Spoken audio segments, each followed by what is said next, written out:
उत्तानपाद कौन है जरा समझिए आप। उत्तानपाद कोई और नहीं, हम और आप सभी उत्तानपाद हैं। उत्तानपाद का अर्थ है जो उल्टा हो वो उत्तानपाद। और आप देखिए हम सभी मां के गर्भ में उल्टे ही होते हैं। हम सबके पैर ऊपर होते हैं, सिर नीचे होता है, तो हम सभी उत्तानपाद हैं। और हमारी ही सबकी जो दो पत्नियां हैं, सुनीति और सुरुचि। मैंने कल कहा था ना, ये कथाएं सांकेतिक भाषा में हैं, तो इन कथाओं के पीछे का रहस्य क्या है वो मैं आपको रहस्य बता रहा हूं। हम सबकी ही दो पत्नियां हैं, सुनीति और सुरुचि। आप सोच रहे होगे महाराज जी अपने मन से कहे जा रहे हो, तो प्रमाण बताओ। प्रमाण दे रहा हूं। प्रमाण दिया है गोस्वामी तुलसीदास जी ने रामचरितमानस के सुंदरकांड में। क्या प्रमाण दिया?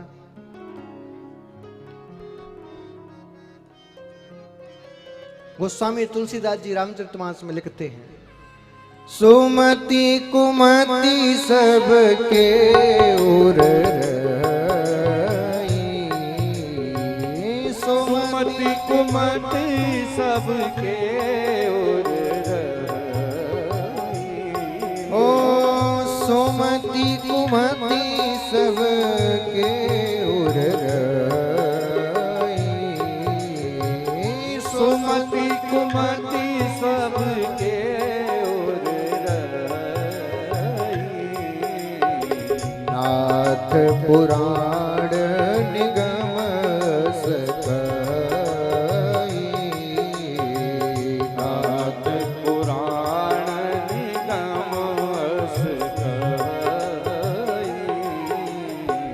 जहाँ सुमति तहाँ संपत नाना, जहाँ सुमति तहाँ संपत्ति नाना। जहाँ सुमति तहाँ संपत नाना, जहाँ सुमति तहाँ संपत्ति नाना। जहाँ कुमति तहाँ विपत निदाना, जहाँ कुमति तहाँ विपत निदाना। सुमति कुमति सबके उर रही, सुमति कुमति सबके उर रही। नाथ पुराण निगम सकाई, नाथ पुराण निगम सकाई।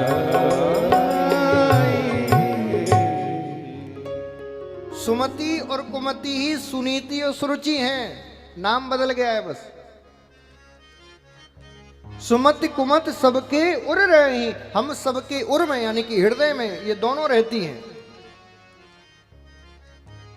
सुमति जहां होती है वहां क्या होता है? जहां सुमति तहां संपत नाना, और जहां कुमति तहां विपत। सुमति क्या कहती है? सुमति कहती है चलो चलो चलो चलो, और राजगीर में कथा हो रही है, सुनने चलो। कुमति कहती है अरे क्या होगा, कौन जाके परेशान हो, हम तो घर में ही सोएंगे।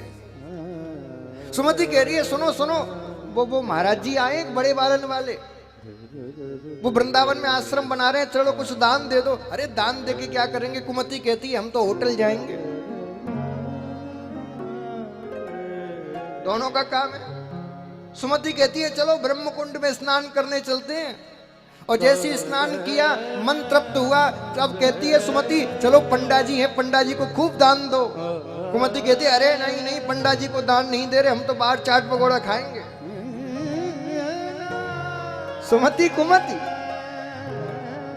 ज्यादातर लोग अब किसकी बात मानते हैं आप सब जानते हो, मेरे से क्यों कहलवा रहे हो?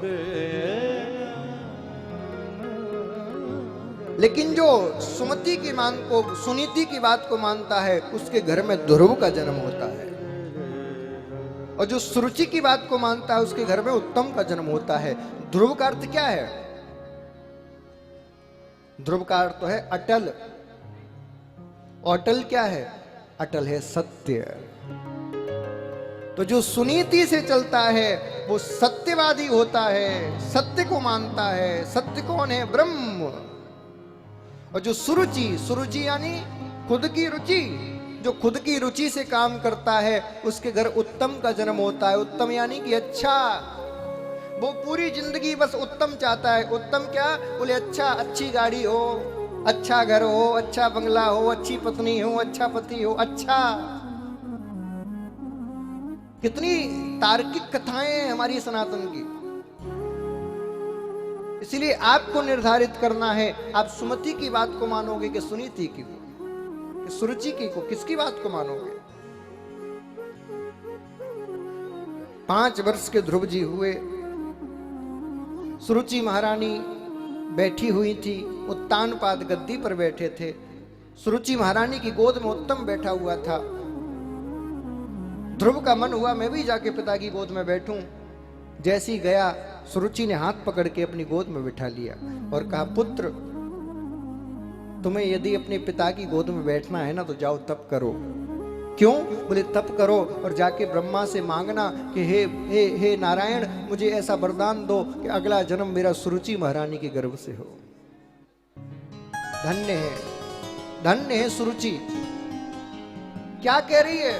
बोले जाओ तप करो और वरदान मांगना कि मेरा अगला जन्म सुरुचि महारानी के गर्भ से हो। क्यों? बोले बेटा यदि तेरे जैसा बालक मेरे गर्भ से जन्म लेगा तो मेरा गर्भ भी धन्य हो जाएगा, मेरा गर्भ भी धन्य हो जाएगा, इसलिए जाओ तप करो। रोते रोते आए, माँ क्या हो गया? छोटी माँ ने कहा है तू जाके तप कर। मैं क्या करूं? हृदय से लगा लिया, अरे तेरी वो छोटी माँ नहीं है, वो तो तेरी सबसे बड़ी माँ है। ये तुम क्या कह रही हो? बोले हाँ बेटा, तेरी असली माँ मैं नहीं, असली माँ वही है। माँ तुम क्या कह रही हो? बेटा, जो माँ बाप अपने बालक को तप करने के लिए, सत्कर्म करने के लिए ना भेज सकें वो तो झूठे ही माँ बाप हैं। सच्चे माँ बाप तो वो है जो अपने बालक को धर्म के लिए आगे बढ़ा दे, वही सच्चे माँ बाप हैं। जाओ बेटा। धन्य है उस सुनीति को जो 5 वर्ष के बालक को भेज दिया वन में।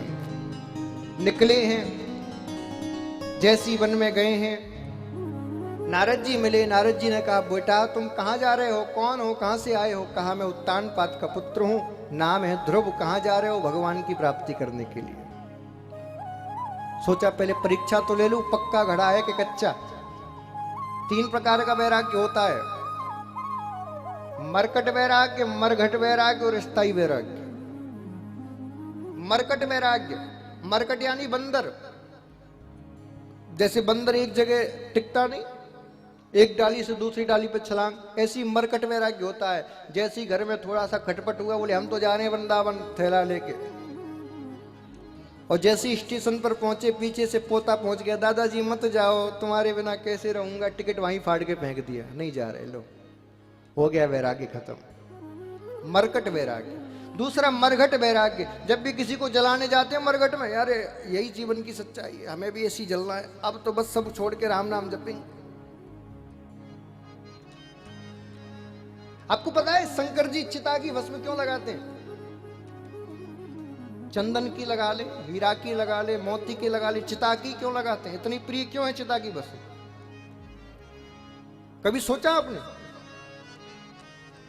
शिव को चिता की भस्म इसलिए प्रिय है, शिव कहते हैं जो व्यक्ति मरते मरते भी दुनिया को ज्ञान दे गया कि राम नाम सत्य है, ऐसे मुर्दे की तो मैं भस्म लगाने के लिए भी तैयार हूं।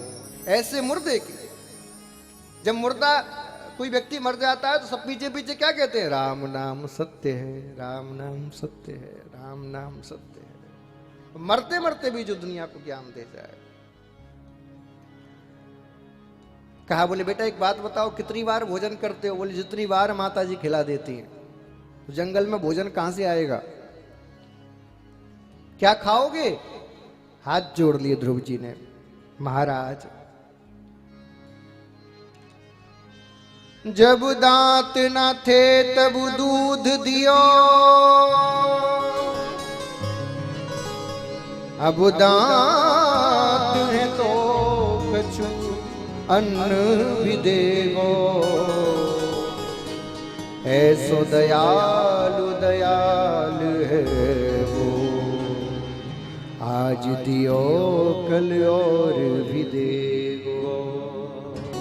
अरे नारद जी आप नहीं जानते, वो जो परम पिता परमात्मा बैठा है उसको मेरी इतनी चिंता है कि जब एक बालक दुनिया में आता है उससे पूर्व ही माँ के स्तनों में दूध आ जाता है, उसको इतनी चिंता है हमारी।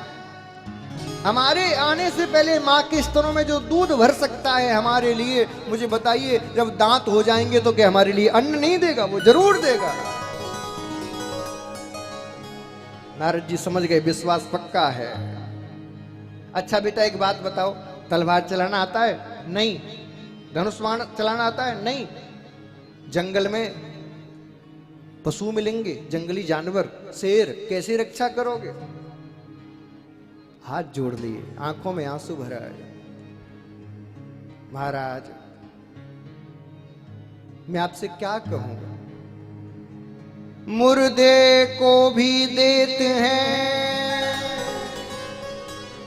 लकड़ी कपड़ा आग, हम जिंदे चिंता करें तो ये मेरा दुर्भाग्य।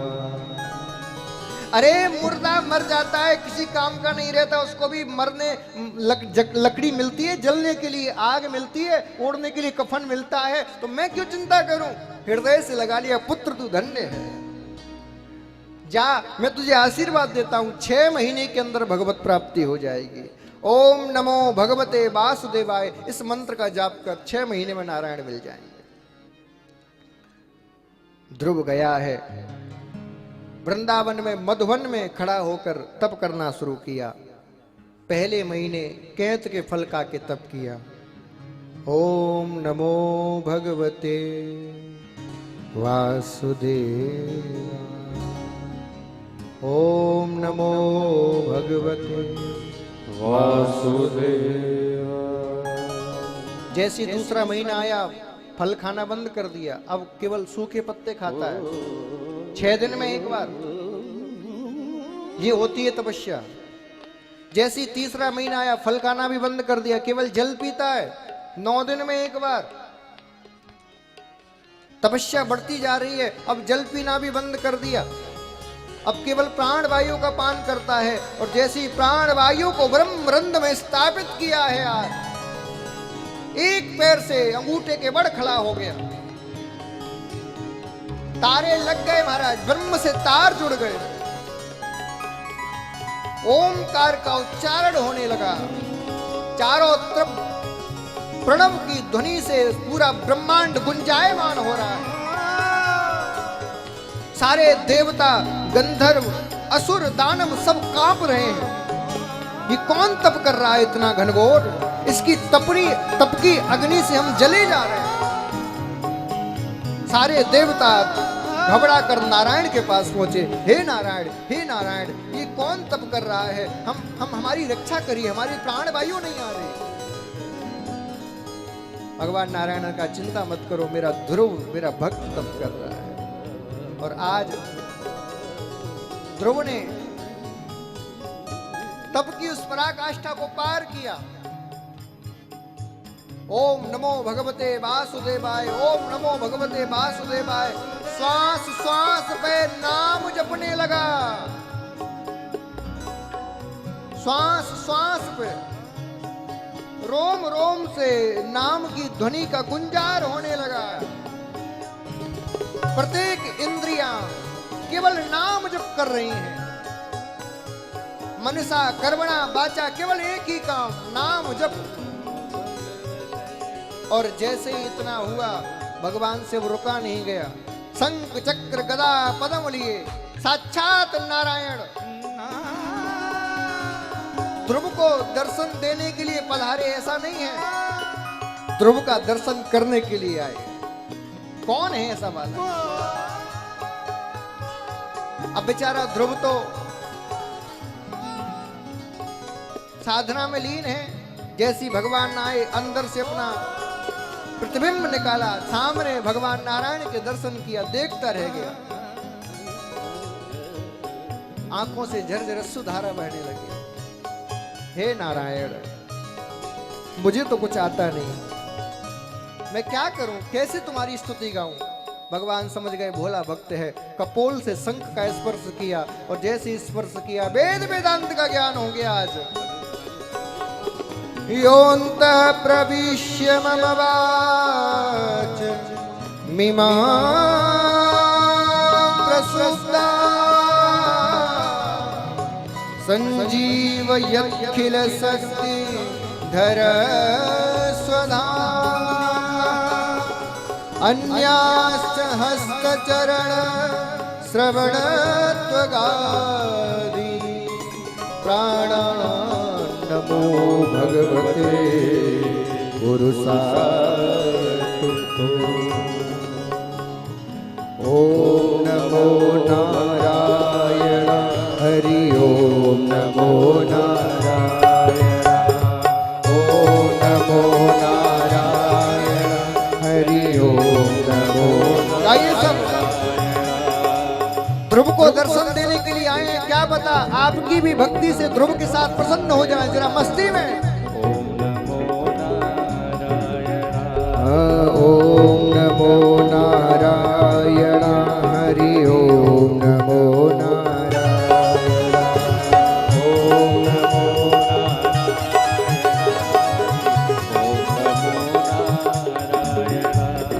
ओम नमो नारायण हरि ओम नमो नारायण ओम नमो नारायण हरि ओम नमो नारायण ओम नमो नारायण हरि ओम नमो नारायण ओम नमो नारायण हरि ओम नमो ओम नमो नारायण हरि ओम नमो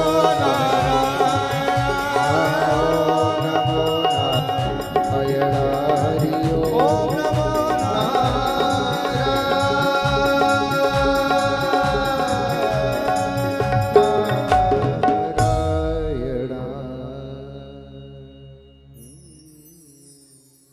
जैसे आज ध्रुव ने दर्शन किया है, आनंद आ गया। मूकम करोति वाचालम पंगुम लंघ्यते गिरिम यत्कृपा तमहम वंदे परमानंद माधवम। भैया उसकी कृपा हो जाए तो क्या नहीं हो सकता। आज ध्रुव आनंदित हो गया है। ध्रुव जी ने कहा, बोले प्रभु आपने मुझे दर्शन दिया, बड़ा कृपा की। भगवान ने कहा वरदान मांग ध्रुव। बोले प्रभु आपका दर्शन हो गया, वो और क्या वरदान चाहिए, और कुछ नहीं चाहिए। बोले नहीं कुछ तो मांगना पड़ेगा। बोले प्रभु कुछ नहीं चाहिए। भगवान ने फिर भी कहा मैं तुझे वरदान देता हूँ, कई सहस्त्रों वर्षों तक तू राज्य करेगा और जब समय पूरा हो जाएगा तो तेरी मृत्यु नहीं होगी, तू सशरीर अपने धाम को प्राप्त होगा। मैं तेरे लिए स्पेशल लोक बना देता हूँ, ध्रुव लोक। और आज भी ध्रुव जी अपने लोक में राज्य कर रहे हैं। महाराज आपने देखा है ध्रुव जी का लोक? नहीं देखा? भैया जो ध्रुव तारा आप जिसको बोलते हैं वो ध्रुव लोक ही है, क्योंकि धरती से इतनी दूरी पर है इसलिए छोटा सा दिखाई देता है, असल में तो वो ध्रुव लोक ही है। आज ध्रुव जी पर भगवान ने कृपा की है।